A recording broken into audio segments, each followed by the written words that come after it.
한동훈 후보는 20년 넘게 검찰 선후배이자 사실 친동생 같은 가족 같은 관계로 지내왔다는 거 아닙니까? 저보고 친윤이라 그러는데 한동훈 장관은 친윤을 넘어서 친윤 동생입니다. 중간에 인기가 떨어지고 달면 삼키고 쓰면 뱉는 식으로 그렇게 해서는 안 된다. 정치는 그렇게 하는 거 아닙니다.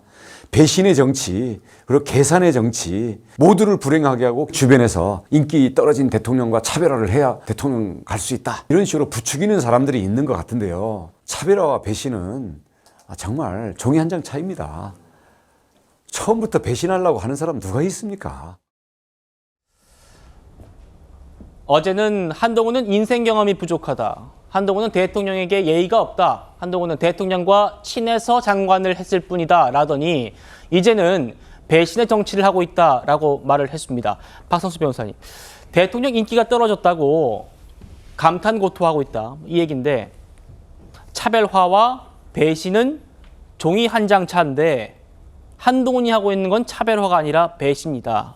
이 얘기입니다. 어떻게 좀 들리시나요? 2016년 11월에 원희룡 제주지사는 초유의 최순실 국정농단의 몸통은 박근혜 대통령이라고 직격탄을 날렸다.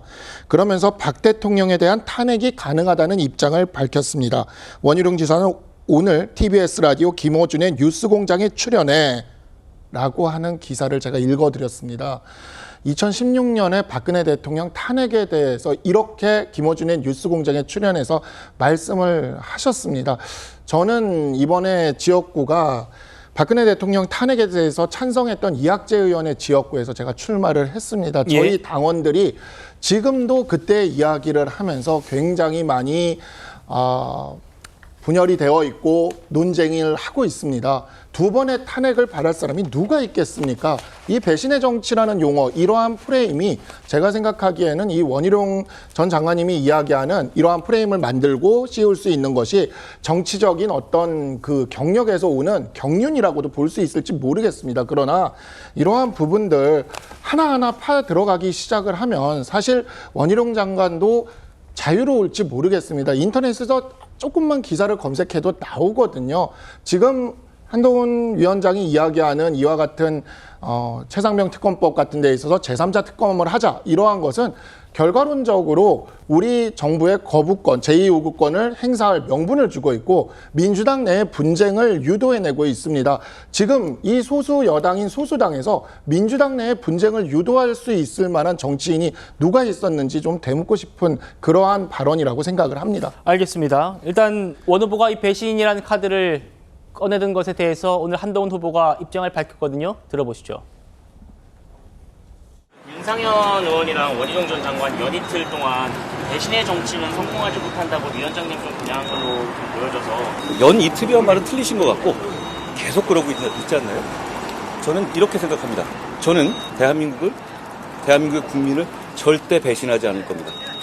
제가 배신하지 않아야 할 대상, 정치인이 배신하지 말아야 할 대상은 대한민국과 대한민국의 국민입니다. 당정관계가 정치의 목표입니까? 저는 그 과정이 협력과 견제, 사안별로 충실하게 토론하고 사안별로 국민과 대한민국을 위한 정답을 내는 방향이어야 한다고 생각합니다. 그렇기 때문에 제가 당정관계의 합리적 쇄신을 말씀드리는 겁니다. 차재현 교수님, 네. 차별화와 배신이 있는데 네. 한동훈은 배신을 하고 있다. 네. 그리고 그 배신을 부추기는 사람들이 네. 있다. 네. 이 얘기였어요. 한동훈 위원장의 후보의 얘기까지 들으셨는데 어떻게 좀 논평 주시겠습니까? 한동훈 비대위원장 입장에서는, 그러니까 한동훈 후보 입장에서는 아까 본인이 이야기한 것처럼, 그러니까 지금 이 대통령에 대한 뭐 배신 그런 걸 이야기하기 전에 일단 국민과의 관계를 먼저 바라보고, 그리고 이제 국가의 발전을 위해서 나는 최선을 다할 뿐이라는 이야기는 아주 원론적이고 뭐 맞는 답변이죠. 그럼 뭐 지금 한동훈 후보 입장에서는 사실 대통령과의 관계를 자신이 본인이 직접 부각을 시켜서 이렇게 이 지금 대립각을 세우는 모습 자체를 원하지 않는다는 모습을 분명히 알 수가 있는 것인데요.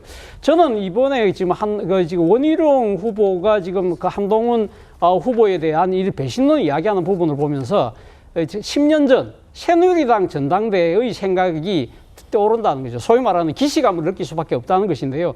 2014년도 새누리당이 집권당이었잖아요. 그때 당시에 뜨겁게 붙었던 후보가 이 김무성 후보와 서청원 후보였습니다. 그때 당시에 이 대통령과의 관계를 갖고 이 상대 후보를 공격했던 사람이 서청원 후보였는데 서청원 후보가 제기했던 부분이 원래 김무성 후보는 사실은 친박이었는데 이 MB 정권 때 이 이명박 대통령하고 이 관계를 맺으면서 우리를 배신했다. 이런 사람을 과연 믿을 수 있느냐 하는 식의 논리를 갖고 뜨겁게 경쟁을 했던 것이거든요. 그런데 결국은 그때 당시에 김무성 후보가 대표가 됐습니다만 문제는 그 전당대에서의 그 불협화음이 결국은 어떻게 됐습니까? 이 사사건건 당내에서 불협화음으로 계속 번지면서 2016년 공천국면에서는 결국은 옥새 들고 나르샤의 상황으로 번졌고 예. 그것이 결국은 총선에서의 패배로 이어졌고 그것은 궁극적으로 2016년 대통령이 탄핵으로 이어졌거든요. 자, 그렇다고 한다면 이 지금 원희룡 후보가 이야기하는 지금 같은 당권 주자에 대한 배신론이라는 것 자체가 상당히 안 좋은 결과를 갖고 왔다는 것이 10년 전에 이 지금 국민의힘의 전신회에서 일어났던 사항인데 이런 부분들을 왜 간과하고 있을까? 지켜보는 입장에서는 조금 안타깝다는 생각까지 듭니다. 알겠습니다.